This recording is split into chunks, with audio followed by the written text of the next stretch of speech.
So now we're going to talk about equilibria as specifically applied to acids and bases, and even more specifically, weak acids and bases. So let's do a quick review from last semester. And there we kind of casually talked about strong acids and weak acids, and strong bases and weak bases as well. And we said this one mystery thing about this because they go to completion, that every acid molecule creates a proton, creates a hydronium, something like that. And now with equilibrium, we can talk about this in a much more detailed way. So here's a figure from the group activity that you would have been doing if we would have been meeting face to face. It says simply asks you,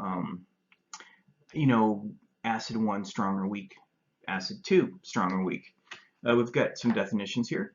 Strong acid is one that's essentially 100% dissociated. 100% of them do undergo the proton transfer reaction. So if you put in 1 mole of acid, you get 1 mole of hydronium. And weak acid is one that, well, does not. So take a look at the cartoon and ask yourself, is acid 1 strong or weak? And is acid 2 strong or weak? Hit pause if you need to think about it.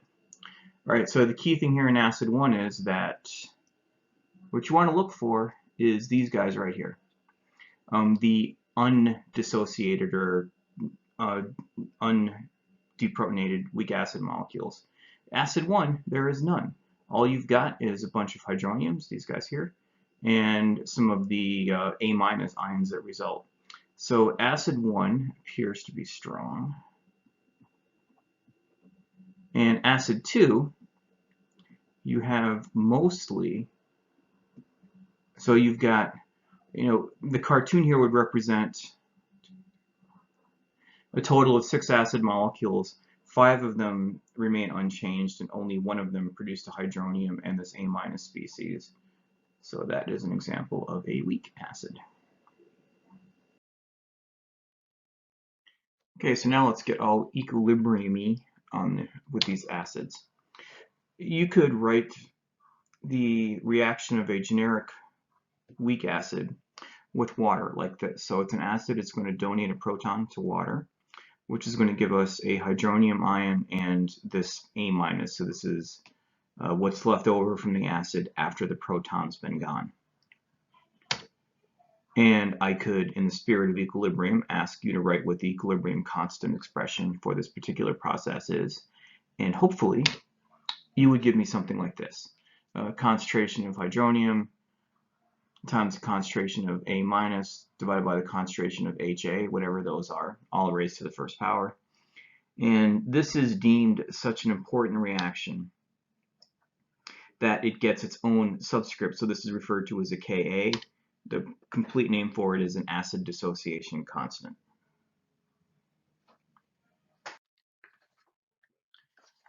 So here are some numerical values of acid dissociation constants for a whole bunch of acids. And you can see that there's actually quite a spread. They range from, the smallest one here is 1 times 10 to the minus 16 for water, and it goes all the way up to 3 times 10 to the positive 9th for hydroiodic acid, HI. And we can kind of draw a line here. And so this whole idea of strong versus weak acid, you can see is, the Ka would give you an idea. The larger the Ka, the stronger an acid is. And Kas of 1 are kind of a dividing line. So all of these that have Kas greater than 1, so these are the strong acids. And all these down here with Kas of less than 1 are weak acids. And some of these should be familiar to you. Acetic acid, this is vinegar. And phosphoric acid is commonly used as a cleaning agent and is a precursor to some fertilizers. All right, so those are the lists. And now, again, you can even tell that some acids are actually stronger than others. And in this case of this list, and I think this list is comprehensive for strong acids, hydroiodic is the strongest.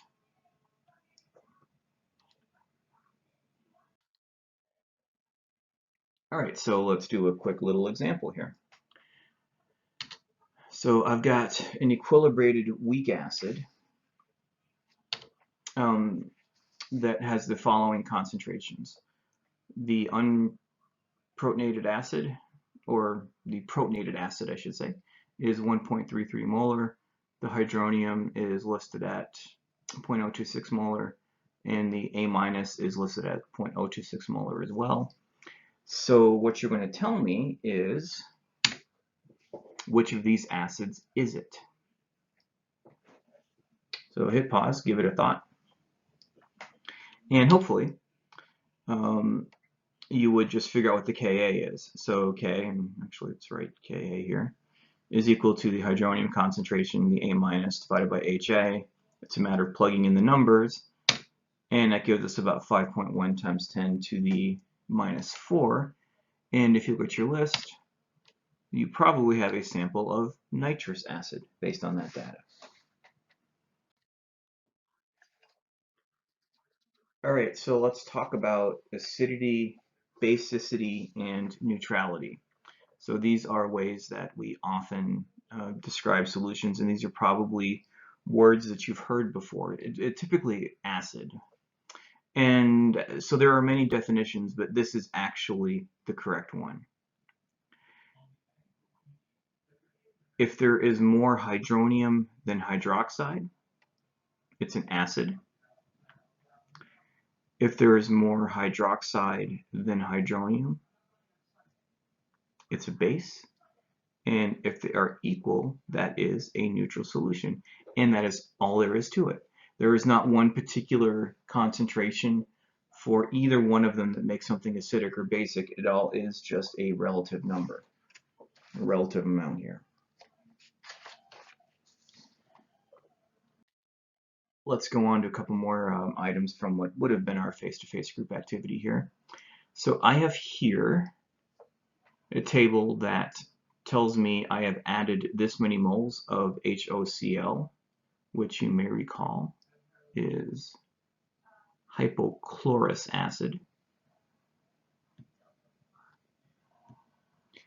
And I have added these many moles of acid, and this resulted in these concentrations of hydronium and these concentrations of hydroxide in that solution.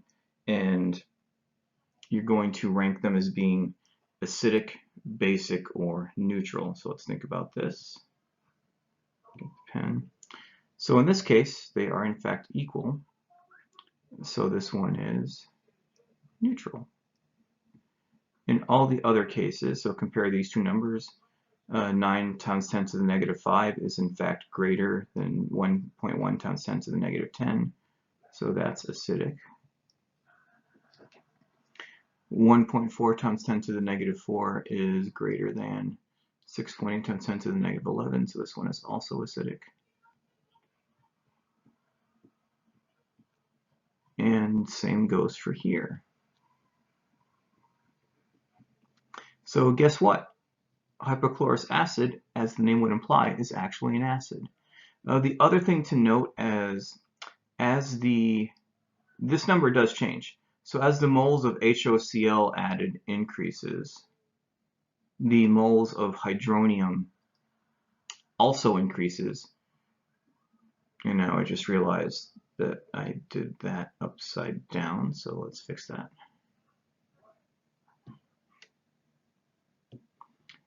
Again, as the moles of HOCl goes up, so does the concentration of hydronium at equilibrium, and also, and this will come into play later, that the concentration of hydroxide actually,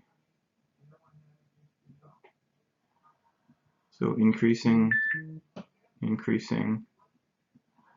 but here